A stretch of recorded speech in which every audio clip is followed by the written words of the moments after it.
था, मैं बचपन में कहा करता था या तो मुझे गूगल में काम करना है या गूगल के साथ काम करना है। गलगोटिया स्टार्टअप कल्चर के लिए परफेक्ट फिट है या नहीं? नाइकी नेम शूज से रिलेट नहीं करता, उसके कंपैरिजन में पेटीएम उसके ऑब्जेक्टिव से रिलेट करता है। या स्पॉटिफाई या किसी भी म्यूजिक प्लेटफॉर्म को बिजनेस हमसे ही मिलेगा। हनी सिंह ऑब्वियसली एक इंडस्ट्री स्टार्टर है, मुझे पर्सनली इतना प्लीजिंग नहीं लगा as compared to all other. Welcome Nikhil sir to the podcast session. Hi. तो कैसे जाते हैं आपके अभी दिन, मतलब रेगुलर रूटीन कैसा वर्क करता है as a like college kid जो 4th ईयर में है और अपना स्टार्टअप परस्यू कर रहा है? काफी ज्यादा टफ तो नहीं बोलूंगा, बट हाँ मजा आता है मुझे। ओके। मीटिंग्स रहती है सुबह से शाम, ठीक है, फिर कॉलेज का भी कभी कवर कर लेते हैं काम, ऐसा नहीं है। ओके। हाँ तो बट मजा आता है लोगों से बात करने में, टीम से इंटरेक्ट करने में, जो कि मुझे चाहिए भी था। Okay sir, let's start it from the background कि कैसे आपकी चीजें वर्क हुई, आपका स्कूल बॉर्न एंड बॉटअप कहाँ रहा, फिर थोड़ा कॉलेज के बारे में बात करेंगे, फिर स्टार्टअप के बारे में बात करेंगे। तो यार मैं दिल्ली में पैदा हुआ था, गाजियाबाद में मेरी बॉर्न एंड बॉटअप रहा, ठीक है, और डीएवी पब्लिक स्कूल से मैंने अपनी पूरी 12th तक पास आउट हुआ। फिर गाजियाबाद से फिर मैं आया गलगोटिया यूनिवर्सिटी के अंदर, अराउंड 2021 में आया था मैं गलगोटिया, बीटेक कर रहा था, अभी भी कर ही रहा हूँ, लास्ट ईयर में फाइनल। तो आपका स्कूल लाइफ कैसी थी? उसमें मतलब आपके अराउंड लाइकली माइंडेड पीपल थे जो इस वाले इंडस्ट्री या डोमेन में थे, जो आपको एक्सपोजर मिला, तो फिर कैसे आप मतलब एज सच? यार मुझे ये चीज आज भी लगता है कि कुछ चीजें होती है डेस्टिनी के ना लिखी होती है यार, कि हमें ये करना है, ठीक है। When I come to business मुझे पता ही नहीं था, ना मेरे फैमिली बैकग्राउंड में कोई बिजनेस था कि मैं कुछ कर रहा हूँ, उनसे सीख गया। स्कूल में भी मेरे फ्रेंड्स ऐसे नहीं थे, डीएवी के लौंडे थे यार, पिट रहे हैं पीट रहे हैं, ये आता था हमको करना, ठीक है। फिर eventually my friend Kartik, he is a very good singer. मैं अप्रोक्सीमेटली 13 साल का था मैं, मैंने स्टार्ट कर दी थी अपनी जर्नी। 8th 9th में था, मैंने एक वेबसाइट बनाई थी। उस टाइम पे ना गाना स्पॉटिफाई था नहीं इतना इंडिया में, तो पता नहीं था क्या कर रहा हूँ, कुछ भी नहीं पता था, बट की वेबसाइट बना दी है। तो एक 8वीं 9वीं के लड़के ने एक वेबसाइट बना दी है, कुछ नहीं पता क्या कर रहा है। उस टाइम पे पायरेट साइट्स हुआ करती, MrJut.com या इस टाइप, जिससे लोग डाउनलोड करते थे सॉन्ग। उस टाइम पे ऐसी साइट्स होती थी जिसपे हम डाउनलोड कर लेते थे सॉन्ग, जिससे ना, यस हाँ, तो वही था कि मैंने भी बनाया था साइट, और इनिशियली स्वले नहीं था मेरे पे, मैंने रॉकस्टार इंडिया नाम से शुरू किया था विद ROX वो आपकी वेबसाइट थी, rockstarIndia.com। और एक 13-14 साल के बच्चे को नहीं पता बिजनेस क्या होता है, उसको बस एक टैग था कि CEO है। एक मैंने उस समय बिजनेस कार्ड प्रिंट करा लिए थे, Rockstar India Nikhil Jain CEO। तो इट वाज लाइक कि wow, you know, Nikhil Jain CEO, तो सबको स्कूल में एक फ्लिंग के लिए कि वाह यार कितना ग्रेट है। कुछ नहीं पता था कि बिजनेस क्या होता है, प्रॉफिट कैसे कमाते हैं। तो वो चला। फिर यार क्योंकि Rockstar India is already existing company, right, Rockstar games already है, तो फिर मुझे बाद में देखा कि यार ये तो कॉन्फ्लिक्ट हो जाएगा, जब थोड़ी समझ में आई, जब आपको ट्रेडमार्क्स वगैरह कॉपीराइट पता चला होगा, बिल्कुल यार ये तो नहीं चलने वाला। Although कोई दिक्कत नहीं है, ROX है, but still why to take risk, ठीक है। बिल्कुल। Then I closed it, obviously कुछ चला नहीं, कुछ करा नहीं। Then I started Talenton Core basically. Talenton Core is still the parent company of Sole. तो the main reason for Talenton, लोग पूछते हैं कि ये क्या नाम है, तो you know talent को ग्रीक में Talenton बोलते हैं। Talenton। हाँ, and from core, Talenton Core. So basically how this is how I make. Initially I started an Instagram page, basically Talenton Core was an Instagram page. I hosted some couple of competitions like art competition, singing competition, dance competition, right, and I created my website by own. Then लोग आए, interact करा, मुझे लगा अच्छा है। तो उसकी marketing कैसे करी? इंस्टाग्राम पेज था, वेबसाइट थी आपके पास? वेबसाइट बहुत बेसिक सी बनाई थी, अच्छी डिसेंट वेबसाइट थी, आज भी वही चल रही है, एडिट नहीं की भाई दोबारा, वो थी। और इंस्टाग्राम पे था, लोग आए, कंपटीशन होस्ट किया। अच्छा, स्कूल के दोस्त थे आपके? स्कूल के दोस्त थे, कपल ऑफ स्कूल के दोस्त थे, बट मैंने इंस्टाग्राम मार्केटिंग स्टार्ट कर दी थी उस टाइम पे, इंस्टाग्राम पेड कैंपेन्स रन कर रहा था मैं, ठीक है, तो उससे मुझे एंट्रीज मिलती थी and I hosted them. Meta ads जो भी है, मेटा एड्स पे, हाँ, ठीक है, उस टाइम पे काफी सस्ता भी हुआ करता था। हाँ, बिल्कुल। उस टाइम पे मतलब जिसने लीड ले ली इन चीजों पे, वो तो आज तो मतलब राजा टाइप होगा, बहुत बहुत ज्यादा। तो वहां से चीजें जुड़ी, लोग जुड़े मेरे से, तो मुझे लगा ये तो काफी अच्छा है। मैंने फिर एक म्यूजिक कंपटीशन होस्ट किया था ऑनलाइन, म्यूजिक ऑन कोर करके, 2 सीजन मस्त उसके चले। आप स्कूल में ही थे जब? स्कूल में था मैं, अभी पूरा स्कूल में चल रहा है मेरा, ठीक है। तो फिर यार मैंने देखा यार काफी अच्छा सिनेरियो है, बट वो क्योंकि मेरा मेन प्रेस था कि my friend used to sing in the auditoriums of my school, right, वो स्टेज पे गा रहा है, तो मैं सोच रहा हूँ कि यार कहीं ना कहीं स्टेज, एक स्कूल स्टेज से तो कहीं ज्यादा है उसकी आवाज, right, he deserves a lot. And that time कुछ था भी नहीं ऐसा कि हम किसी के पास जाएं, मेजर रिकॉर्ड लेवल्स का कुछ पता नहीं था कि कैसे अप्रोच करनी है, how to do this and that. Then I release my song. अच्छा, तो आप भी गाते थे? नहीं, Okay. ये मैं गाता नहीं था ना, मैं अभी भी नहीं गाता हूँ, टच वुड. तो सीन ये था कि बहुत से ऑनलाइन सॉफ्टवेयर होते हैं, राइट. तो एक ऐप था, मैंने उससे एक ऐसी फेक बीट बनाई वॉइस थी, मेमोस टाइप वॉइस, हाँ, करके। एक beat music, background music course बनाया था, and I distributed it through a third party vendor. I script वगैरह खुद आपने सब लिखी थी? नहीं, ओनली इंस्ट्रूमेंटल था वो. अच्छा, ठीक है. तो मैंने क्या किया कि वो मैंने रिलीज कर दिया, पैसे दिए थे मैंने ठीक है. उस थर्ड पार्टी को कि भाई आप मेरा रिलीज करो. And that was the first time I come into कि म्यूजिक डिस्ट्रीब्यूट हुआ, मेरा स्पॉटिफाई पे आया. ठीक है, तो मस्त मेरा स्पॉटिफाई पे वेरीफाइड वाला मैंने अपना करा. मैंने बोला भाई ये तो काफी सही चीज है, और हाइप बनेगी, कूल लग रहा है, और काफी कूल hype है, लगेगा है कॉलेज ना? स्कूल में. और चलो ये कर दिया. अब my friend as I mention is a good singer, right. तो मैंने बोला कि अब कार्तिक अच्छा गा रहा है तो why not I should go with him. Obviously भाई अपना रिलीज करना चाहिए. तो उसके साथ मिलके हमने एक गाना इनिशियली स्टार्ट किया, रास्ता करके, एक प्रोजेक्ट था रास्ता. ठीक है. तो I met some of good my friends उसके रेफरेंसेस के थ्रू. तो सिंगिंग इंडस्ट्री में, म्यूजिक इंडस्ट्री में, Music हाँ. industry में, तो sorry. जो आज हमारे सोले के जो पब्लिकेशंस हेड है निक्सन, तो he is a common friend basically, Kartik और मेरे. अब उस टाइम पे मुझे मिले म्यूजिक प्रोड्यूसर थे अच्छे, मुझे म्यूजिक की नॉलेज थी, तो आई मीट देम. उनसे एक हमने फिर गाना बनाया. एक गाना क्या था, वो इंस्ट्रूमेंटली बना, तब भी कवर सॉन्ग ही था. उस पे लकीली कोविड आ गया उस टाइम पे, 2019 के अंदर, राइट. अब 2019 में पैंडेमिक है, हम कहीं जा नहीं सकते रिकॉर्डिंग के लिए, तो we made that instrumental only रास्ता and we distributed it through us only. And that was the first, you can say, single that was released under the brand of Talent on Core Music or something, right? Okay. इस time पे भी मैं school में ही हूँ, मुझे नहीं पता कि पैसे कैसे कमाने हैं. ठीक है, अब बस करे जा रहे हो कूल हूँ. लगने के लिए. कूल नहीं था, अब ये था कि यार थोड़ा सा पैशन आ रहा होगा, काम चल रहा होगा, इंटरेस्टिंग है, कुछ क्रेजी कर रहा है, राइट. कुछ जान ही रहा है अपना, कुछ like it's good. I am good doing something for my friends, for getting a hype for them. फिर धीरे धीरे आई गेस एक साल 7 महीने हो गए, I receive my first royalty $10 की. ओके, कहाँ से आती है ऐसी रॉयल्टीज? यार ये होती है प्लेटफॉर्म से. Okay. Each time when you listen a song on any platform, चाहे वो स्पॉटिफाई हो, Gaana, anyone, you are entitled to pay basically. आप डायरेक्टली नहीं पे कर रहे हो आर्टिस्ट को, but through ads and obviously. तो आपने स्टार्टिंग में गाना डाला था इंस्ट्रूमेंटल का, वो उसकी रॉयल्टी मिली थी आपको? ओके. ओ, तो पर कॉपीड था तो रॉयल्टी कैसे? कॉपीड नहीं था यार, वो खुद ही मैंने मिक्स किया था. अच्छा, बीट्स वगैरह खुद ही कस्टम बीट थी, मतलब वो होता है ना सॉफ्टवेयर. Got it. तो उससे हमने बनाया था and that was my first earning, you can say. $10 की पहली अर्निंग. ओके, 13 साल के लड़के के लिए $10 की पहली अर्निंग थी. Then I move on, this thing goes well. I met some couple of artists through social media only. I used to work for them कि भाई अच्छा गाना है, चलो रिलीज करते हैं टैलेंट ऑन कोर के अंदर ही. पर you know at that point it was very confusing for me to handle this कि where should I go, like as a art एक अलग इंडस्ट्री है पूरी, म्यूजिक अलग इंडस्ट्री है, डांसिंग वगैरह पूरी एक इंडस्ट्री है. So particularly फिर धीरे धीरे समझ में आई चीजों की, लोगों को देखा कि यार इफ दैट जो कंपनी से मैंने किया था वो भी डिस्ट्रीब्यूट कर ही रही है, राइट, कहीं ना कहीं इतने बड़े प्लेटफॉर्म पे, स्पॉटिफाई जैसे बड़े प्लेटफॉर्म से कोलैबोरेट कर रही है, तो why not we should do this directly. And particularly in India till date also, अब तो चलो आ रहे हैं धीरे धीरे, but in that time there was no player कि भाई कोई प्लेटफॉर्म नहीं बताए आर्टिस्ट को कि हाँ यार आप भी अपना सॉन्ग रिलीज कर सकते हो, राइट. और स्पॉटिफाई वगैरह उस टाइम पे आ चुका था इंडिया वगैरह में, राइट.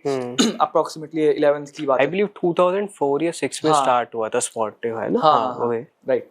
पर जो हाइप बनी थी उसकी वो इंडिया में तो लास्ट आई बिलीव कोविड के बाद बनी होगी ना, पोस्ट कोविड या स्पॉटिफाई की हाइप. बराबर. तो अब कोविड आ गया था. Covid was, you can say, a golden spoon for me.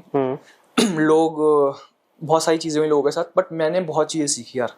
मतलब इफ आई से ना कंपेयर माय होल लाइफ, तो कोविड वाज द पीरियड जहाँ पे मैंने बहुत सीख के बहुत एक्सेल करके आगे रिलीज किया. तो आई स्टार्टेड समथिंग कि अभी क्या है कि म्यूजिक में ही करना है. इसलिए नहीं कि मतलब पैसे कमा रहे हैं, बट इसीलिए बिकॉज एक तो अपॉर्चुनिटी है, and as a product, as a business, now I believe कि म्यूजिक इज समथिंग जो कि एज अ प्रोडक्ट भी बहुत बड़ी चीज है, बिकॉज यू विल एग्री कि म्यूजिक हर जगह है. You are consuming music directly indirectly हर जगह, चाहे वो आपके कॉलर ट्यून्स हो. टारगेटेड मार्केट बड़ी है, बहुत बड़ी है. कितने तो $billion की मार्केट सिर्फ म्यूजिक की है। स्टिल निकल, एक 13 साल के लड़के को एंटरप्रेन्योरशिप का पुश कैसे मिलता है जब उसका कुछ फैमिली बैकग्राउंड नहीं है, उसके अराउंड लाइकली माइंडेड पीपल नहीं है, तो कहाँ से वो स्पिरिट जागती है? यार शुरू से ना मेरा था कि मुझे खुद से कुछ करना है। I don't want to be work for someone या under pressure. I want to do work for me, for my family, for my friends, for the audience, right. तो शुरू से वही कंसेप्ट था कि खुद से करना है। एंड ऑब्वियसली किसी ने मुझे आज तक डांटा भी नहीं था कि भाई तू ये कर, प्रेशराइज होकर मैं कभी काम किया भी नहीं, टू बी ऑनेस्ट, राइट। तो खुद से राय एक, और शुरू से ना हमेशा से राय मुझे कि I have to work something जो कि हमारा कुछ एक आउटपुट दे पाए, जो प्रेजेंटेबल आउटपुट हो। और ऑब्वियसली चमकना था भाई मुझे। बिल्कुल बिल्कुल। मुझे वो चार्म मुझे आज अच्छा लगता है कि जब लोग आपको जानते हैं, आपके नाम को ना, बड़ा अच्छा लगता है वो। आई बिलीव कि मतलब फर्स्ट कस्टमर या तो हमारे पर्सनल कॉन्टैक्ट से आता है और सेकंड कस्टमर कोल्ड मेल्स वगैरह से आता है। आपने रीच आउट कैसे करना चालू करा आर्टिस्ट को अपने प्लेटफॉर्म पे रजिस्टर करवाने के लिए? So first customer was my brother only, right. Then although he not paid yet but yeah, he was a customer of mine. Then obviously mails, not just customers but my business is majorly on this cold mail something, right. अब यार देखो Soni music है, right, ये बड़े बड़े groups हैं, उनको मैं कांटेक्ट कर रहा हूँ। अब एक 17-18 साल का लड़का उनसे बात कर रहा है, बीइंग समथिंग। मेरे को लगता है कि ये ना जो child like as a student entrepreneur की दो चीजें रहती है कि या तो लोग समझते हैं कि बहुत इनिशियल एज में पैशनेट है तो कर जाएगा, या फिर समझते हैं कि लेस एक्सपीरियंस है, छोटा है और अभी कुछ एक्सपीरियंस भी नहीं है तो प्रॉब्लम करेगा। बहुत यार प्रॉब्लम तो बहुत आती है उनको। एक तो ना मेन दिक्कत ये होती है कि उनको यकीन दिलाना बहुत मुश्किल है कि यस यार हम कर रहे हैं। एक तो उनको लगता है कि यार हम मजे में कर रहे हैं, उनका लॉस हो जाएगा। तो वी स्टार्टेड, देन सोले आया हमारा, फिर अब टचवुड सोले अच्छा चल रहा है हमारा। मैंने भी लाइक अपने इनिशियल टाइम में जब लाइक कॉलेज प्रोफेसर्स डायरेक्टर्स को रीच आउट करा था तो मैं ऐसे ही चला जाता था और वो बोलते थे क्या तुम्हारे पापा तुम्हारे साथ कर रहे हैं काम, ये कर रहे हैं। तो मतलब बहुत ही अजीब सी वाइब्स होती थी। फिर लोगों ने मेरे को बताया कोट पैंट पहन के जाओ, प्रॉपर हाथ में डॉक्यूमेंट्स वगैरह लेके जाओ, चश्मा वगैरह लगा के इंग्लिश बोलो, तो थोड़ा सा वो वाइब बनती है, उनको फील आता है। मेरे साथ तो यार मतलब even till first year of my college, right, it was very hard to explain people कि यार ये मेरा है। They used to ask me कि हाँ ठीक है तुम काम कर रहे हो बट ये किसी पापा का होगा या तुम्हारे अंकल में किसी का होगा। नहीं भाई मेरा है। ओके। और एक शुरू से वो चाम रहा है कि मुझे गूगल पे आना था। अच्छा कूल। मेरा था मतलब मैं बहुत फैसिनेटेड था। मैं बचपन में कहा करता था या तो मुझे गूगल में काम करना है या गूगल के साथ काम करना है। तो it was my you can say dream कह लो, एक पैशन था मेरा। तो अभी साथ ही काम करना ज्यादा मुझे बेहतर लगता है कि अंदर से। तो अभी कौन कौन कॉम्पिटिटर्स है सोहेले का? लाइक ये मतलब एक फर्स्ट कम बिजनेस मूव है आपका इस म्यूजिक इंडस्ट्री में या फिर और भी कॉम्पिटिटर्स हैं घर में? नहीं है, कंपटीशन तो यार देख हर इंडस्ट्री में होता है unless until you just disturb the market. ठीक है, कंपटीशन काफी सारे हैं, इंटरनेशनल कंपटीशंस काफी हैं। Believe is like one of worlds largest music distribution कह लो या मैनेजमेंट। कहाँ का है Believe? I believe it's Germany or I guess, right? And TuneCore and likewise there are multiple businesses, ठीक है, international platforms है जो कर रहे हैं। ठीक है, इंडिया में भी अब क्योंकि म्यूजिक का क्रेज इतना बूम हुआ है, there are people who are giving their hands in, तो करने का ट्राई मार रहे हैं। Spotify वगैरह भी ये सारी स्ट्रैटेजीज यूज करते हैं आपके बिजनेस वाली? यार Spotify या किसी भी म्यूजिक प्लेटफॉर्म को बिजनेस हमसे ही मिलेगा and हमें उनसे। So basically this you can say it's a symbiotic relation. It's a collaboration type of thing ना? Because Spotify won't come to you as an artist because किस पे आएगा यार वो, है ना? Okay cool. तो you know what like Nikhil, yesterday I was in metro तो आपकी टीम मेंबर का फोन आया था वर्तिका का मेरे को। तो जब मतलब मैंने पूरा फ्लो डिस्कस कर दिया पॉडकास्ट का, उसके बाद I was just saving her number कि मैं कल उसको कांटेक्ट करूंगा अगर आपने फोन नहीं उठाया तो उसके बाद जब मैंने लिखा ना सोहेले, तो आई थॉट यार कि मतलब लोगों के लिए बहुत कॉम्प्लेक्स नहीं होगा टाइप करना SWALAY और बोलना भी, तो नेमिंग वगैरह के लिए आपका क्या डिफाइन? बहुत अच्छा है ये क्वेश्चन और मैं हर जगह बोलता हूँ इनफैक्ट। तो सी टैलेंटॉन को जब मैंने नाम रखा था, इट यू विल एग्री कि it's a somehow tough name for the people to search on.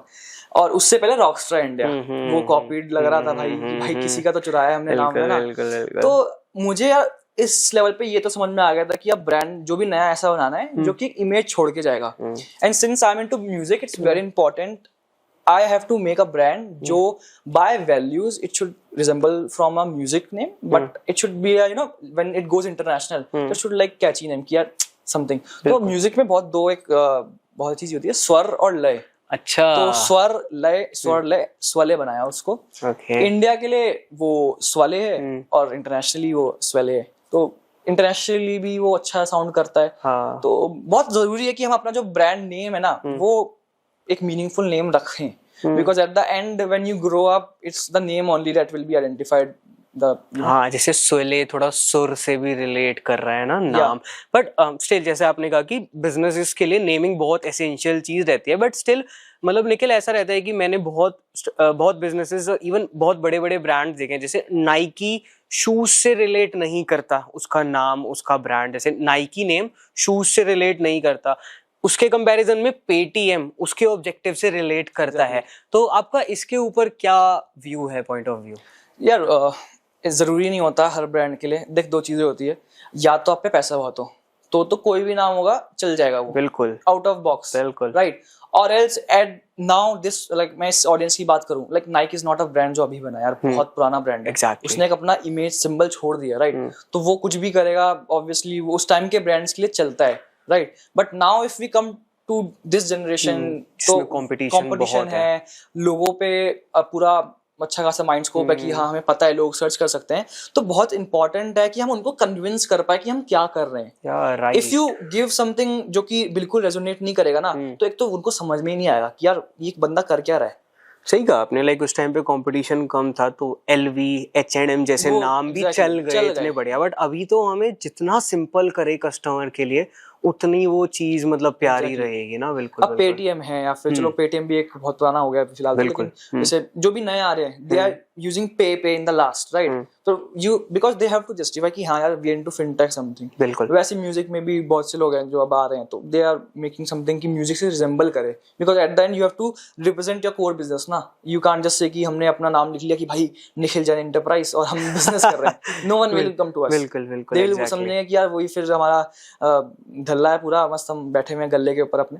आपके पेरेंट्स वगैरह ने क्या कहा था जब आप 13 साल की उम्र में कर रहे थे कि पढ़ ले पढ़ाई वगैरह? भाई बहुत यार वो मुझे लगता है कि ना वो जो जनरेशन है हमारे पेरेंट्स की, वो इतना रिस्क टेकर नहीं बोलना चाहूंगा। सॉरी, माइट भी आपके डैड ने रिलेट करा हो क्योंकि वो पहले बिजनेसेस कर रहे होंगे। हाँ, तो my father tried a business before the marriage, right? It was not basically it was in printing something. तो ही like वो बताते थे मुझे कि यार हमने ऐसा किया। मैंने बोला अच्छा है, काफी अच्छा है, तो करना चाहिए और दो, अभी क्यों नहीं कर रहे? हाँ, ना, पर मेरी मम्मी टीचर है तो वही रहता है घर में कि यार स्टिल वो आस्क करते हैं कि यार थोड़ा देखो, कर रहे हो अच्छी बात है, बट रिस्क अपना देख के चलो, you have to, your future, पूरा फ्यूचर है। वो भी गलत नहीं है, उनको भी लगता है कि उनके बच्चे कैसे करेंगे, बट एट द एंड मेरा तो वही है कि मेरा मानना है कि जब तक रिस्क लेंगे नहीं तब तक कुछ आगे बढ़ने का स्कोप बढ़ेगा नहीं। तो वैसे जैसे स्कूल में आप कर रहे थे चीजें, तो मॉम डैड को कुछ तो पता चल रहा होगा कि चलो कुछ, अच्छा कुछ भी नहीं पता चल रहा था? मैं बता रहा हूँ, पेमेंट्स वगैरह मैं बता रहा हूँ, बहुत अच्छा सीन था। तो टैलेंट ऑन कोर मैंने स्टार्ट कैसे किया, ठीक है। तो टैलेंट ऑन कोर, अब मैं था अंडर 18, हाँ, जो मेरा फ्रेंड है दिव्यांश, राइट, ही इज अब 1 साल बड़ा है मेरे से। तो जब मैं 17 का साल था, ही वाज 18 इयर्स ओल्ड। तो अभी मैं बिजनेस करना है, एग्रीमेंट साइन करना है, मैंने कर दिया, बट आती है पेमेंट की बात। पैन कार्ड नहीं है, बैंक अकाउंट नहीं है, कहाँ से लाए? तो हमने टैलेंटन को रजिस्ट्रेशन किया था उसके नाम पे as a proprietorship at that age, ठीक है। फिर उसके पास गया पैसा, फिर वो आया, फिर चीजें हुई, तो दिस वाज ऐसे ही रहता है। लाइक मेरी जर्नी तो कॉलेज में ही आकर चालू हुई थी सारी, आपकी स्कूल में। जब मैंने कॉलेज में ही स्टार्टअप चालू करने के बाद पढ़ा, अच्छा बिजनेस में सोल प्रोप्राइटरशिप होती है, प्राइवेट लिमिटेड होती है, LLP होती है। मतलब मैं 17 साल का था, तो मुझे 16-17 के एज में मुझे था कि भाई जल्दी से 18 साल का होना है मुझे। हाँ, मुझे रजिस्ट्रेशन करना है। सेम। आपकी कॉलेज लाइफ की बात करते हैं, लाइक गलगोटियाज में आपने अपने स्टार्टअप की ग्रोथ कैसे करी बेसिकली? तो Galgotias is a good college, he helped me in many ways. एक नॉट द स्टार्टअप, मैं स्टार्टअप की नहीं बोलूंगा, but it help me like in personal development. मुझे एक्सपोजर मिला basically. I was into council also, that student council body, right. तो वहां से मुझे सीखने को मिला बहुत सारा। और मेरा एक पर्सनल ओपिनियन रहता है कि यार एक इंसान ना अच्छा कर सकता है उसमें अगर सीखने की क्षमता हो और सिखाने की एबिलिटी, राइट। तो सीखना तो मुझे अच्छा ही लगता है। I really want to learn from people around me. तो सीखा मैंने लोगों से लाइक जब मैं फर्स्ट ईयर में आया था, I was very conservative introvert, कि मुझे बात ही नहीं करनी। मतलब अगर आपको तो कूल दिखना था पर मतलब यार कूल उस टाइम पे स्कूल टाइम था, वो काफी अलग था, वो एक कंफाइंड वे था, right? We have couple of friend, वो 20-30-40 लोग थे। अब यहाँ आते हैं, थोड़ी मैच्योरिटी भी बढ़ गई होगी ना, मैच्योरिटी आई थी, हाँ, लोगों से बात करके। उस टाइम पे तो क्या था कि आपस में ही वो 3-4 लोग थे, क्या ही उन पे शान पत्ती दिखानी। बिल्कुल। बट बाहर आए तो काउंसिल से जुड़े, लोगों से देखा कि भाई यार है कुछ तो बाहर, ज्यादा बड़ी चीज मार्केट है, अगर कुछ करना है तो we have to do something. ये जो कूलेस्ट बनने वाला माइंडसेट, उसने कितना बढ़िया चीज निकाल दी। वरना लाइक लोग बोलते हैं कि कूल बनने के लिए चीज कर रहा है तो ये एवी कर रहा होगा, बेफालतू की है, ऐसी, बट स्टिल मतलब हसल कर दिया उसने ना। मेन तो यार हसल ही है, अब कूल बन के फूल ना बन जाओ। बिल्कुल, एग्जैक्टली। अब बहुत से लोग होते हैं कि कूल बनने के लिए, अभी भी देखता हूँ मैं स्टार्टअप जो स्टार्ट कर रहे हैं, they are used to more into कि यार अभी पैसे आए नहीं है, लेकिन हाँ दे आर शोइंग देमसेल्फ कि हाँ हम बहुत बड़ी तो चीज है, तो ठीक है, मतलब वो करना चाहिए। सी माय बिलीव इज कि आपका ब्रांड है, it's your call how you present it. For me, मैं हमेशा ऑफिस में भी अपने बोलता हूँ कि यार if you are working with Swalay, it's your first most priority कि आप स्वले को एक बड़ा ब्रांड मानो, ठीक है? जब तक आप बड़ा नहीं मानोगे तो कोई सामने वाला नहीं मानेगा उस चीज को। बिल्कुल, यू शुड बिलीव कि yes we are doing something great for the industry, we are doing something great in the industry, then सामने वाला विल ऑब्वियसली एग्री कि हाँ you are good. Likewise exactly, like schools वगैरह में तो चलो academics manage हो गए होंगे आपके इसके साथ, बट गलगोटिया में स्टार्टअप करते हुए एकेडमिक्स कैसे मैनेज करे आपने? कर लिया टू बी ऑनेस्ट, मैं कैसे बताऊं उसको, मतलब बहुत सारी चीजें हो रही थी, पता है, साथ में कंपनी भी चल रही है और क्लासेस भी हैं इतनी सारी। फर्स्ट ईयर में पता ही है कितनी सारी क्लासेस होती है हमारी, राइट? और फिर नए नए फ्रेंड्स है, दोस्ती यारी भी देखनी है, और काउंसिल की चीजें तो ये। बट मेरा फायदा यार ये हुआ कि काउंसिल वगैरह और ये सब बाकी चीजें मुझे ज्यादा हेक्टिक नहीं लगी, बिकॉज क्योंकि बाय लक बोलो तो मेरा पहला एक्सपीरियंस जो रहा है स्टार्टअप्स वगैरह का, एंटरप्रेन्योरशिप का ना, तो कम्युनिकेशन का मुझे एक्सपोजर मिल चुका था ऑलरेडी कि लोगों से कैसे बात करनी है, किसी को कन्विंस कैसे करना है। I was as like recently मेरा क्लब हेड था, मैं बेसिकली स्पॉन्सरशिप का काउंसिल में, तो it was very easy for me to convince people कि हाँ यार हमारा ब्रांड है, just come to us and sponsor something, तो इट वाज वेरी इजी। तो वो लाइकवाइज मैंने कर दिया। एकेडमिक्स तो यार इजीली फिर पढ़ते रहे, एक रात पहले पढ़ के फिर निकाले हमने, लेकिन अच्छा था। तो वैसे क्या मतलब आप फोकस करते थे इसमें सीजीपीए असाइनमेंट्स वगैरह पे ज्यादा, या फिर लाइक ऐसे मैनेज करते थे आप कि वो भी कर लेते थे और ये भी कर लेते थे? हाँ, मतलब ऑब्वियसली पढ़ाई के लिए आए हैं तो हमें एकेडमिक्स पूरे करने बहुत जरूरी है, ऐसा नहीं है कि उसमें बैक के आए जा रही है। तो I was able to manage that, right? And काफी चीजें रही उसमें, दोस्त अच्छे मिले, उन्होंने हेल्प करी काफी जगह, राइट? और बाकी तो यार मेरे भी मॉम डैड ने ऐसी कहा था इनिशियली डेज में कि तू वो भी कर ले और बस एकेडमिक्स को मैनेज करता रहियो, फिर हमें उसमें कुछ दिक्कत नहीं है। My parents now also say कि यार ठीक है, जस्ट ट्राई कि बैक ना है, क्लियर कर ले, खत्म करो, बिल्कुल, बाकी हो जाएगा। और मैं भी ये बिलीव करता हूँ कि academics is good at a certain level, but as a industry, when you come into industry, it doesn't matter, at the end your skills is very important. As a individual Nikhil Jain क्या inherit करता है वो बहुत जरूरी है, ना कि उसका जो ऑन पेपर इनहेरिटेंस दिख रहा है। तो मैंने सुना था कि अपने गलगोटियाज में म्यूजिक इवेंट्स वगैरह भी होस्ट करवाए थे, तो उससे आपके स्टार्टअप को कैसे रिलेटेबल हेल्प मिली? सो बेसिकली वो इवेंट जो था हमारा द वॉइस ऑफ कैंपस है, हमारा खुद की स्वले की एक सीरीज है, इंडिपेंडेंट सीरीज है जो हम होस्ट करते हैं to empower the campus students for the music, जो बेसिकली है एक जो रॉ टैलेंट होता है ना कैंपस का, वो बहुत जरूरी है एक्सपोजर मिलना। तो हम मल्टीपल कॉलेजेस के अंदर उसको होस्ट करते हैं, तो गलगोटिया के अंदर मुझे मौका मिला 2 बार इसको होस्ट करने का, and it was really good to get a good talent from Galgotias as well. काफ़ी अच्छा टैलेंट मिलता है हर बार, और उनको रिलीज़ किया हमने, लॉन्च किया ग्लोबली, काफ़ी अच्छा लगा, बच्चों को अच्छा लगा, एक ब्रांड इमेज, एक ब्रांड वैल्यू बड़ी, यूनिवर्सिटी के अंदर लोगों को पता लगा कि स्वले भी कुछ है यार, है ना? तो काफ़ी अच्छा था। तो वहाँ आपकी ब्रांड की प्रमोशन, मार्केट वगैरह हुई ना, फैकल्टीज को पता लगा, लोगों को पता लगा। आपको क्या लगता है गलगोटिया स्टार्टअप कल्चर के लिए परफेक्ट फिट है या नहीं? It's good यार, देखो to be honest, Galgotia gives you the opportunity, it's just how you can take it, ठीक है? जब मैंने शुरू किया था तो उस टाइम पे इतना नहीं था to be honest, but now जो चीजें हैं गलगोटिया दे रहा है स्टार्टअप को काफी ज्यादा अच्छी है, राइट?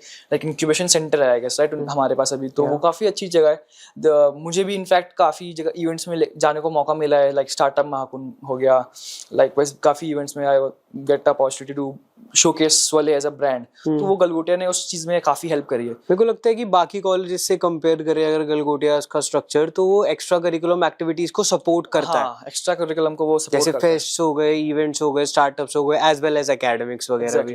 काफी। तो आपने अपने को फाउंडर टीम वगैरह ढूंढने में क्या क्या स्ट्रेटजीज यूज करी थी? So first co-founder, my team member was my friend to be honest, right?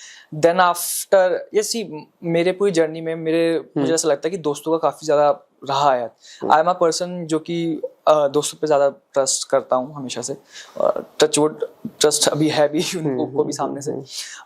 But team को जब सेलेक्ट करने का बारी आई, जब हमने रिक्रूटमेंट स्टार्ट करी पहली अपनी, तो बहुत जरूरी था कि हम लोग ऐसे देखें जो लाइक माइंडेड हो।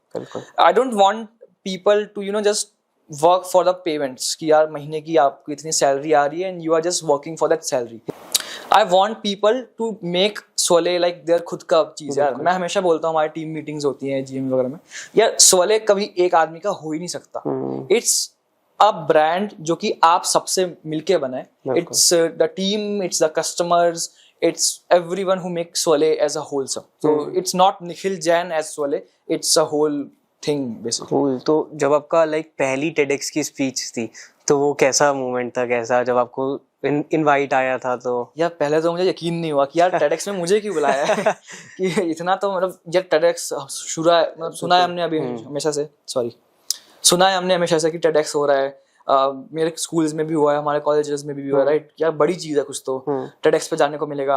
तो पहले तो मुझे लगा कि यार वही पैसे लेंगे मेरे से। अच्छा। फिर हाँ, मैं फेक ऑब्वियसली आते थे मुझे। फिर पता लगा कि नहीं यार सही में बुलाया मुझे। फिर मेरा बैनर वगैरह लगाया गया था वहाँ पे हर जगह में। भाई ये तो चलो काफी अच्छी एक्सपीरियंस था। फिर वहाँ पे ऑडियंस से मिला 200-300 लोगों के बच्चे से, तो it was good to inspire them. बिल्कुल। तो सेम अभी आई बिलीव न्यूज चैनल्स पे भी आपको इनविटेशंस आया है, तो ऐसे गलगोटिया से TEDx स्पीकर और फिर न्यूज चैनल पे इनवाइट्स वगैरह, तो कैसा मोमेंट लगता है अब eight the end of the year अब आप हो? तो यार स्टार्ट जब किया था ना, तब लग रहा था कि जब कर लेते हैं कोई दिक्कत तो है नहीं, कि we don't have anything to lose, just do it. But now when we move ना, तो it's a responsibility for me to represent a brand. अभी तक क्या था कि चलो कर रहे हैं, कोई दिक्कत नहीं है, कोई देखने वाला नहीं है, बट अब क्या है, दुनिया देख रही है। तो बहुत जरूरी है कि मैं आगे जो भी अब कदम रखूं, जो भी चीज बोलता हूँ, तो वो चीजों को मुझे देख के रखना पड़ता है। रिप्रेजेंटेशन बहुत मैटर करती है एट द एंड ब्रांड की, हर जगह दुनिया के सामने। As you mention like news channels में भी आना होता है, तो वो ही चीजें देखते हैं कि ऑब्वियसली हर एक को लगता है ना कि यार व्हाई हु समथिंग। मेरे हिसाब से स्टार्टअप चालू करने की कोई एज नहीं होती, बट स्टिल आपने इतना अर्ली मूव ऑन करा था, तो मैं आपसे पूछना चाहता हूँ कि क्या आपके पर्सपेक्टिव है कि क्योंकि लोग कहते हैं कि कॉलेज कर लो, 2 साल 3 साल जॉब का एक्सपीरियंस ले लो, थोड़ी सी सेविंग्स रख लो और फिर एक्सपेरिमेंट्स करो, बट वो पता नहीं सही टाइम होता है नहीं होता। कोई कहता है कॉलेज के आपके जो 3-4 साल है वो गोल्डन मोमेंट रहते हैं, कोई लक बाई चांस स्कूल में ही ले लेता है लीड। तो आपको क्या लगता है इसका? सी एज यू मेंशन, एज तो नहीं होती है, कोई जब आइडिया आ जाए, बट बहुत जरूरी है how we execute it, right? Idea is something obviously यार, अब आइडिया को सिर्फ तुम बैठ के ये तो नहीं बोल सकते कि भाई मेरा आइडिया ये है, I am making this, but you have not made this yet and just go for the पैसा कि यार मुझे पैसा दो। कोई पैसा देगा नहीं। You have to at least build MVP, right? कोई दिखा पाओ, रिप्रेजेंट कर पाओ। लाइक आज लोग जो कल्चर हो गया ना, ये startup culture, everyone is running behind this investment thing, right? हमने आइडिया लिया, भाई आइडिया आ गया, बस आइडिया के दम पे you can't just go for investment. You have to build something, you have to prove at least yourself कि yes I am capable enough to build that thing, right? You can't just go कि भाई 100-200 करोड़ ले लिया, account में पड़े हैं, उनको use करना नहीं आ रहा है, पैसे उड़ा रहे हो आप, राइट? कोई फायदा नहीं है उस चीज का। अभी तो हर बंदा स्टार्ट करने के बाद ये सोचता है कि इन्वेस्टमेंट उठा लेंगे, ऐसे कर लेंगे, सपने उठाता है। मैं हमारे इन्वेस्टमेंट की अपॉर्चुनिटीज आती है इनफैक्ट, बट मेरा मानना है कि यार मुझे इन्वेस्टमेंट अगर सिर्फ चाहिए तो मैं बैंक से लोन लेके आराम से फुलफिल कर सकता हूँ। क्यों? यार investment is something I am very obviously हर एक फाउंडर को होना चाहिए। इक्विटी उसकी बहुत मैटर करती है, अभी नहीं लगता है, लेकिन बहुत व्हेन यू गो ना, बहुत बड़ी चीज है equity. You can just not go to someone and distribute it like wow 5 ले लो 10 ले लो। कोई हम सब्जी नहीं ले रहे हैं उससे 5-10 रुपए की प्लस माइनस कर रहे हैं ना। जब आप investment low, it's very important कि आप किससे ले रहे हो इन्वेस्टमेंट, उसकी टेबल पे क्या है। स्ट्रेटेजिक इन्वेस्टमेंट जिसको हम बोलते हैं, right? For me just money is not the important thing, it's the time that is important. Nikhil, कभी ऐसा होता है कि आपने मतलब लाइक 2-3 साल पहले कुछ चीज़ बोली हो और आप उस पर बहुत स्टिक हो और फिर उसके बाद आपके ओपिनियंस बदल गए हों उसके लिए? कभी कुछ ऐसा, जैसे मतलब अभी यूर सेइंग कि इक्विटी बहुत मैटर करती है, मान लो कि कल को आप जाकर बोलो कि नहीं डाइल्यूट करना चाहिए, तो क्या लगता है आपको, ऐसा होगा आपके टर्म? हाँ डेफिनेटली होगा। सी मैंने वही बोला शुरू से, मैं कोई आया तो नहीं हूँ कि मुझे बचपन से आता है कि हाँ, मैं बिल्कुल बिल्कुल करके बैठा हुआ हूँ, है ना। In fact starting when I started मुझे नहीं था कि, मैंने कभी नहीं सोचा था कि मैं बाहर किसी टीम को हायर करूंगा। मैं कन्फाइंड था कि भाई मुझे अपने ही लोगों में कन्फाइंड रहना है, बाहर तो क्या ही लोग मिलेंगे, बिल्कुल राइट। बट पता लगा कि यार नहीं, बाहर भी लोग मिलते हैं। आई हैव टू ट्रस्ट, बिल्कुल बिना ट्रस्ट के you can't just run, right, play. Equity का भी मेरा कंसेप्ट ये कि I am open for dilution, I am open for investment, but the thing is I am open for strategic investment. बिल्कुल। अब ऐसा नहीं है कि मैं टेक्सटाइल के बंदे से ले लूं इन्वेस्टमेंट, एग्जैक्टली, राइट। पैसों के लिए नहीं जाना, पैसों के लिए नहीं जाना है, guidance as well as investment, because now I have कि लाइक यंग फाउंडर्स जो होते हैं ना, इवन स्कूल कॉलेजेस में, वो उनका थोड़ा माइंडसेट ऐसा ही रहता है इक्विटी वगैरह को लेकर या टीम को लेकर कि नहीं ज़्यादा हमें डिस्ट्रीब्यूशन नहीं करना, टीम मेंबर्स नहीं करने, उन्हें पैसा नहीं देना। बट एक जो मैच्योर्ड माइंडसेट होता है वो कुणाल शाह की उससे सोचता है कि मतलब इन्वेस्टर्स के लिए पैसा बनवाना चाहिए ना हमें। इनफैक्ट स्टार्टिंग में मैंने भी सोचा था कि भाई स्वले है मेरे ही रहेगा, सेम सब कुछ मेरा रहेगा, अपने नाम पे रखूंगा, ट्रेडमार्क मेरे नाम पे रख लूंगा और हो जाएगा। But when I grow up, अब ये फीलिंग नहीं आती। अब ये लगता है कि यार खुद शायद चलो एक महीने नहीं खाएंगे या कमाएंगे, but I have to get for a team, बिल्कुल, because they are working for me, right? Exactly. 2 and day and night they are working for me, they are developing, they are connecting with people for me, जो काम मैं कर रहा था पहले। बिल्कुल, ऐसे थॉट्स आते हैं कि यार मतलब हमारी कंपनी का इतना परसेंट वो ले लेगा, वो कुछ करेगा भी नहीं काम और सारी मेहनत हम ही करेंगे। Exactly, तो ऐसा लगता है ना, क्योंकि फॉर अ फाउंडर, हाँ, चाहे कोई भी फाउंडर हो, बिल्कुल यार स्टार्टअप उसका बच्चे ऐसा होता है। मैं तो आज भी मानता हूँ कि Swalay and all this are my kids and I have born and brought up, तो मैं जाने तो नहीं दूंगा, बिल्कुल खत्म नहीं होने दूंगा। आई विल डू समथिंग, कहीं जॉब करके पैसे कमा के इसमें डालते रहूंगा, बट इट्स वेरी इंपॉर्टेंट, मतलब एंड तक करना है, एंड करना है इसको, अब रखना है आगे की। तो अभी कितने आर्टिस्ट ने रजिस्टर कर रखा है यार? thousands, more than thousands, मतलब? हाँ, बहुत ज्यादा हो गया। ओके, तो वो मतलब बेसिक फ्लो स्वेले का ऐसा रहता है कि एक आर्टिस्ट है जो solo independent artist, as you mentioned अपनी स्पीचेस में भी, वो उसको अपना सॉन्ग रिलीज करना है तो वो आपके प्लेटफॉर्म पे आएगा, मिनिमल फी देगा और फिर वहाँ आपका वो होस्ट कर देगा आपका प्लेटफॉर्म उसमें। अब एक आर्टिस्ट की नज़र तो ऐसी रहेगी ना कि उस आपके प्लेटफॉर्म पे यूजर्स भी बहुत ज़्यादा होने चाहिए जब भी उसका वो गाना सुनेंगे। तो मार्केटिंग वगैरह के टर्म्स में कैसे आप स्वेले का प्रमोशन करते हो जिससे यूजर्स आते तो बेसिकली फर्स्ट ऑफ ऑल हमारा खुद का प्लेटफॉर्म नहीं है जो हम अपना म्यूजिक प्ले करें। We are connected with Spotify and all this big music platforms, तो we distribute the music on behalf of artist. कैसे होता है? लाइक मेरे को नहीं पता इसके बारे में। सी व्हाट हैपन इज कि as an artist or any music business like record label, studio come to us कि बोलते हैं हाँ मेरे पे गाना है, okay, you can just get the package that suits क्या you। टोकन प्राइस क्या है minimum? It start from 99 rupees, okay, and goes up to 599, and the reason behind why we are so economical, like पूछते हैं लोग कि भाई आप फर्जी तो नहीं हो 100 रुपए से, राइट? किसी को लगता नहीं मिनिमल। तो यार देखो, मास ऑडियंस को कैटर करना है ना मुझे, अगर तो भाई आर्टिस्ट, हमें लगता है कि हम यहाँ इस स्टेज पे बैठ के कि यार हर एक अफोर्ड कर सकते हैं, पर यार ऐसा ऐसा टैलेंट है जो कि शायद गलियों के अंदर वो 100 रुपए भी अफोर्ड एक बारी को ना करे। तो I need to make sure कि my services available to all and each and every artist basically, right? वो अफोर्ड कर पाए कि हाँ हम भी एटलीस्ट गाना डिस्ट्रीब्यूट कर रहे हैं, है ना? आगे क्या वो गाना चलता है नहीं करता है, मल्टीपल फैक्टर्स होते हैं, right? Then we have our own tech platform. In fact, we are launching a new version of our platform, Swale Plus basically. It's one of industry's best tech platform that we have created from our side. हमारा खुद सब कुछ in-house रहा है, seamless distribution, marketing, everything will be just at the fingertips. And in terms of marketing, if we say, तो हमारी खुद की IPs है, तो बहुत अच्छा मेरा मानना है कि rather than just creating a product, create a ecosystem. So I am into making an ecosystem, right? We are offering distribution. We are creating our own IPs. Recently, in fact, we have able to achieve Times Square. हम Times Square पे feature भी हुए थे recently. अभी पिछले 1-2 महीने पहले।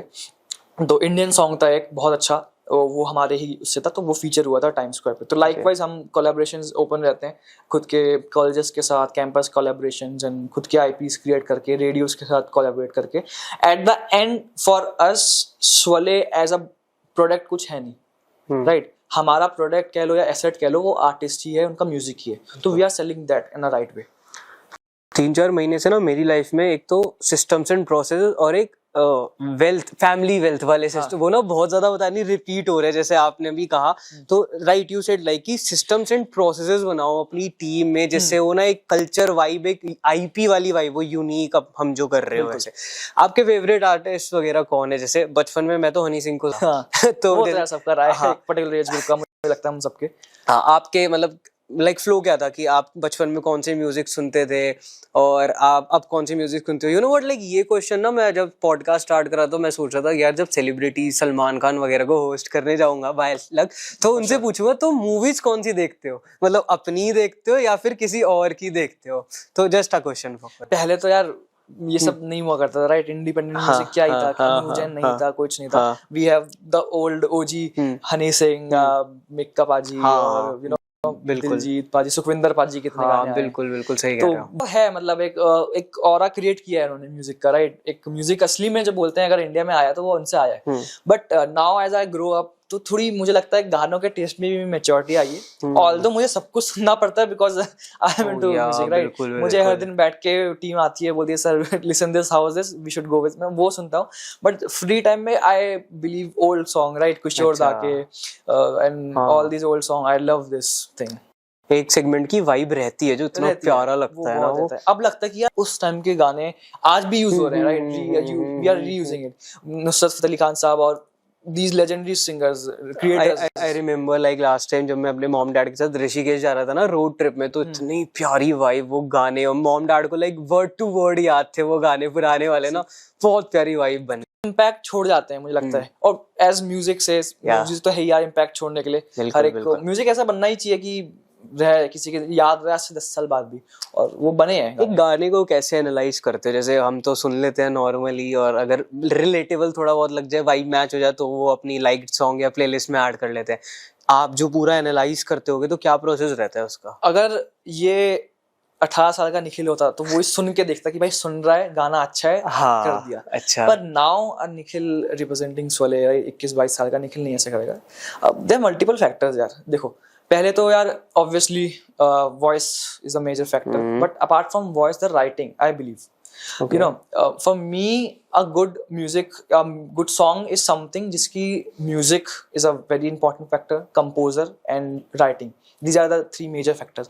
Because why I'm not more emphasized on the vocals, because vocals are something that are now available in a mass.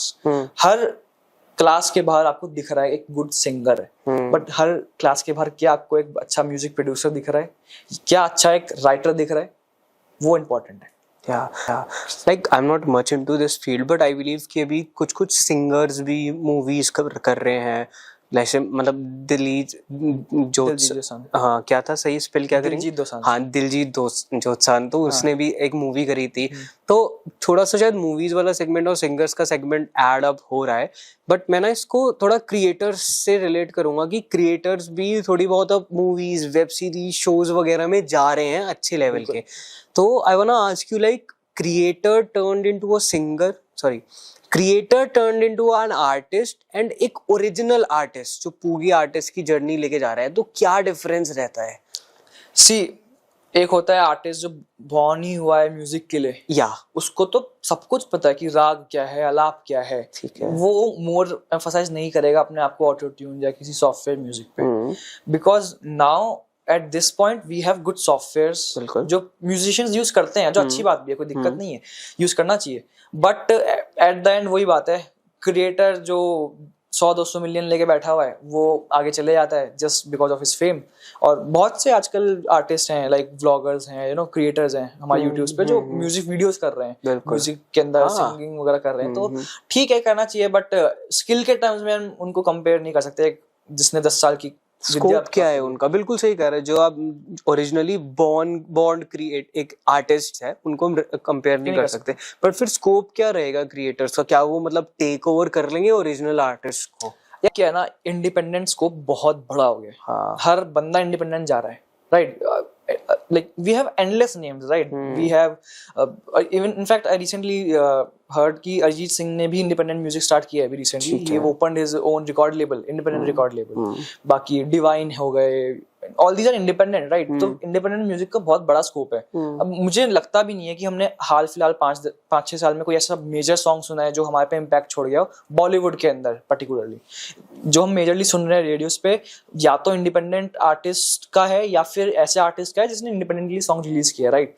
तो it's a good scope for all the artist. मैं ऐसे नहीं बोलूँगा किसी का भी चल सकता है, because at the and audience के हाथ में भाई, देखो वो कुछ भी चला देती है। 10 साल पुराना गाना आज ऐसे चल जाएगा जिसने कभी उतना नहीं कमाया होगा। बिल्कुल सही कहा, through like content and reel से भी चल जाएगा। ऑल अबाउट कि how you present, how you make it, eight the and quality matters the most.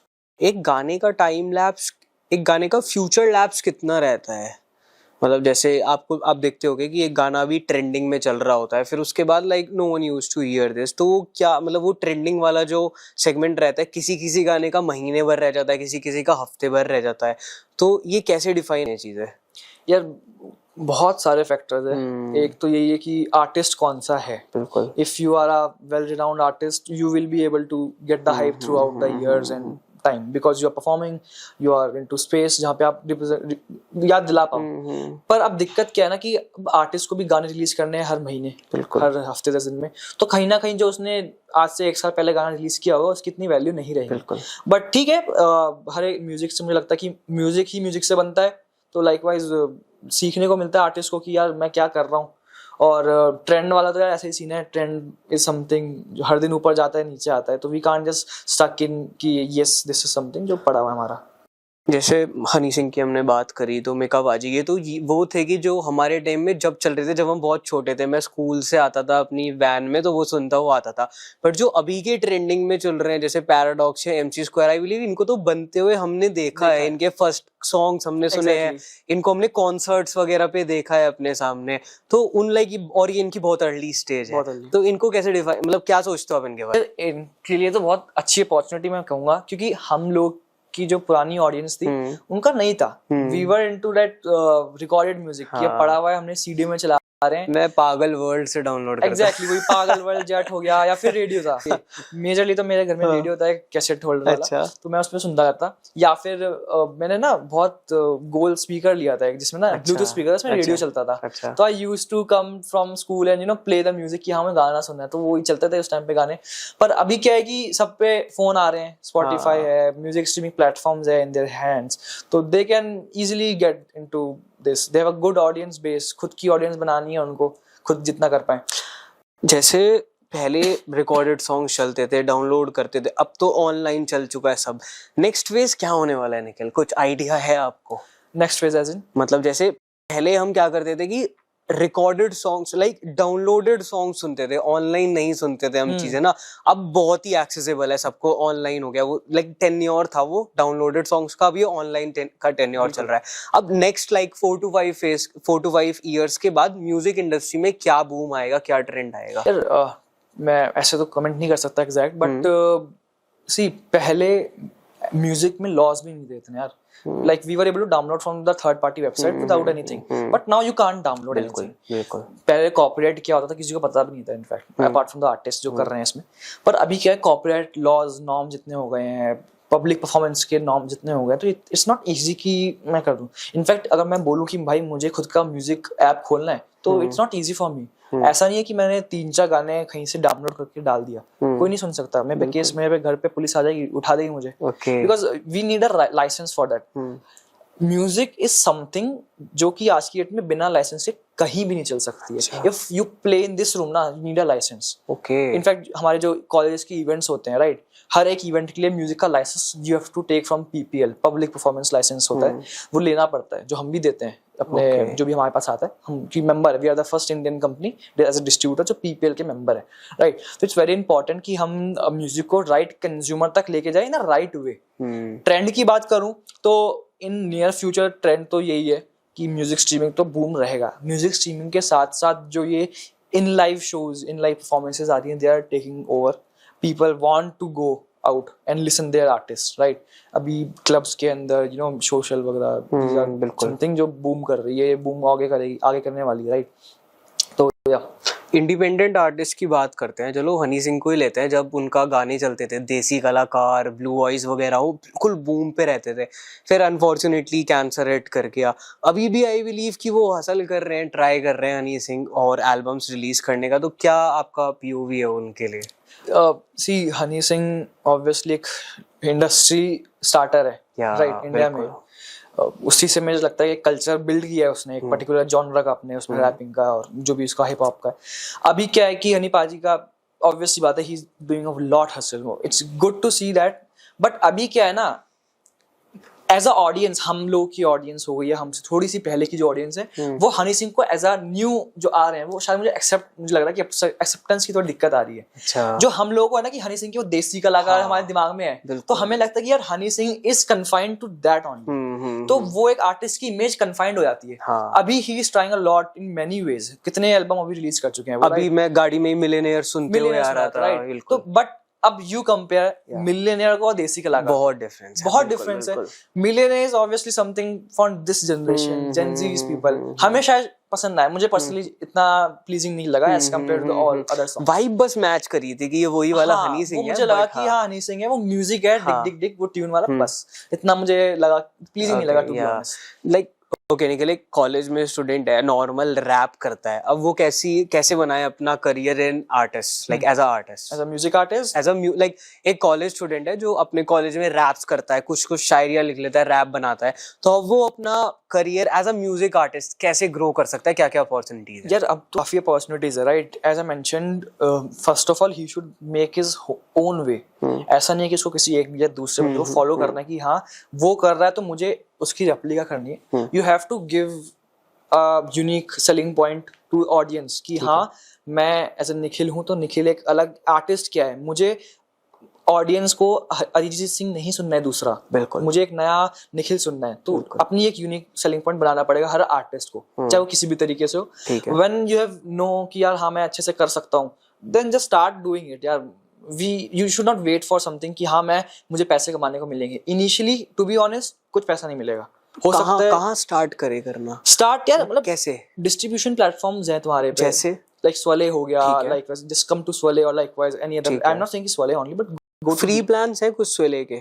I believe 99 तो फीजिबल एक कॉलेज स्टूडेंट को रहेगा, बट मैं ऐसा नहीं बोलता कि स्वले सिर्फ 99 के लिए भागता है। We invest into artist, early age artist जिन पे अच्छा टैलेंट है but they are not able to afford. अब कोई अगर मेरे पे आता है, हमें बोलता है कि yes I am a good artist but I can't take it, it's okay. We have a Swalay artist fund करके, जहाँ पे हम ऐसे आर्टिस्ट को एम्पावर करते हैं, उनको इन्वेस्टमेंट रेज करते हैं, उनको मॉनेटरी टर्म्स में हेल्प करते हैं, मार्केटिंग टर्म्स में हेल्प करते हैं, जहाँ पे वो आके अपने म्यूजिक को रिलीज कर सकते हैं फ्री ऑफ कॉस्ट। मुझे नहीं है, फॉर मी फॉर स्टार्टिंग ना मेरा ये क्लियर विजन रहा है, जहाँ जहाँ म्यूजिक होने वाला है वहाँ स्वले दिखाना है मुझे। अरे वाह, चाहे वो कुछ भी हो। क्या बात है। रेडियो में स्वले, स्टूडियोज में स्वले, हर जगह स्वले, मेरा ये रहा है हमेशा से। तो हम अभी couple of year do something कि हम स्टूडियोज भी स्टार्ट करने वाले हैं, पैन इंडिया पार्टनर स्टूडियोज करके। तो वहाँ पे इनफैक्ट आर्टिस्ट को फिर जाना भी नहीं पड़ेगा, हमारे स्टूडियोज में आए, रिकॉर्ड करे एंड डिस्ट्रीब्यूट करे स्टार्ट में। बट हाँ स्टार्टिंग में कंटेंट अच्छा हुआ तो चल भी सकता है, ऐसी बात नहीं है।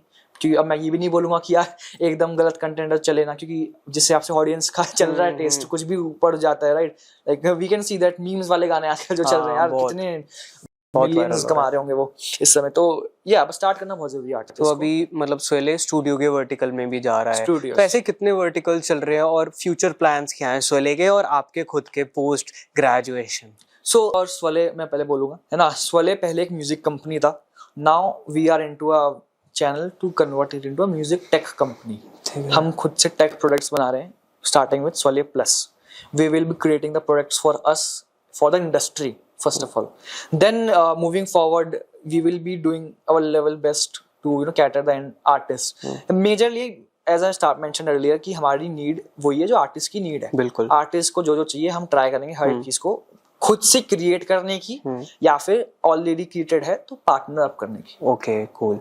आपके अब खुद के क्या प्लान्स है, like post graduation? Post graduation फिलहाल यार स्वले ये, to be honest I am not thinking much ahead, because to be honest I feel कि मैं कहीं और जाके काम करूंगा तो it will be for the experience. अगर मैं किसी फर्म को ज्वाइन करता हूँ तो मैं डेफिनेटली ज्वाइन करूंगा। मेरा हमेशा से रहा है कि मैं कुछ भी काम लेता हूँ तो वो पूरा करता हूँ। अच्छा। मैं बीच में छोड़ने की आदत नहीं है। कर रहा हूँ तो अच्छे से करूंगा, पूरा फुल माइंडेड करूंगा to take in the experience. But सोले will be the priority and I believe कि जरूरत नहीं पड़ेगी मुझे कहीं और। So Nikhil, not just in music industry, मैं अपने अराउंड देख रहा हूँ बहुत सारे कॉलेज स्कूल वाले जो किड्स हैं वो भी स्टार्टअप कल्चर में, एंटरप्रेन्योरशिप में बढ़ रहे हैं। इवन मेरे पास क्वेरीज आते हैं, भैया मेरे पास स्टार्टअप आइडिया, अगर मैं गलगोटिया में एडमिशन ले लूंगा तो क्या मैं एग्जीक्यूट कर पाऊंगा, या फिर मेरे को गलगोटियाज में स्टार्टअप कल्चर मिलेगा अगर मैं एडमिशन लेता हूँ तो। इवन गलगोटियाज के मेरे जूनियर्स ही कोई टी शर्ट्स के बिजनेस कर रहे हैं, कोई मार्केटिंग फर्म खोल रहे हैं, स्टूडियोज कंटेंट वगैरह कर रहे हैं, तो इनके लिए आपके पास क्या एडवाइस है, like you are as a expert in this particular domain? Exposure to be honest पूरा है आज की ऑडियंस को, जनता को। हर चीज हर कोई कर सकता है, पर अभी क्या है ना कि हम लोग ना कहीं डिपेंडेंट हो रहे हैं या फिर होना चाहते हैं। हम कहीं ना कहीं किसी चीज पे डिपेंडेंट हो रहे हैं या अपने आप को होल्ड बैक कर रहे हैं कि यार पहले ये आ जाए तो फिर हम कुछ करते हैं। तो इट्स वेरी इंपॉर्टेंट कि पहले तो आपको करना ही पड़ेगा एटलीस्ट। किसी को भी दिखाओगे तो सही ना, एटलीस्ट पिच डेक होनी चाहिए, प्रोडक्ट होना चाहिए, आपके MVP होना चाहिए। यू शुड हैव कि भाई हाँ वी आर डूइंग दिस और वी विल डू दिस। चाहे वो आपका सर्विसेज बेस्ड हो या मार्केटिंग या प्रोडक्ट कुछ भी हो। टी शर्ट अगर है, टी शर्ट प्रिंटिंग का कुछ तो होना चाहिए। अब ऐसा तो नहीं कि आपको उसके भी पैसे आपको स्टार्टअप। बिल्कुल right. And second thing is कि you need to research on your business. ऐसा नहीं अब पहले नहीं जैसा रहा कि आप कुछ भी करोगे कुछ भी चल जाएगा। अभी भाई कॉम्पिटिटिव मार्केट है। आप कुछ भी करोगे सब कुछ नहीं चलने वाला। बहुत अगर 100 स्टार्टअप्स बनते हैं तो बाकी जो गिरते हैं वो भी तो देखना बहुत जरूरी है। तो इट्स इंपॉर्टेंट कि यू नीड टू रिसर्च कि आप क्या बिजनेस कर रहे हो, क्या चीजें उसमें आगे है। या तो इंडस्ट्री ही क्रिएट हो जाएगी या इंडस्ट्री के अंदर। बिल्कुल exactly right said. Thank you so much Nikhil for your time. Thank you so much.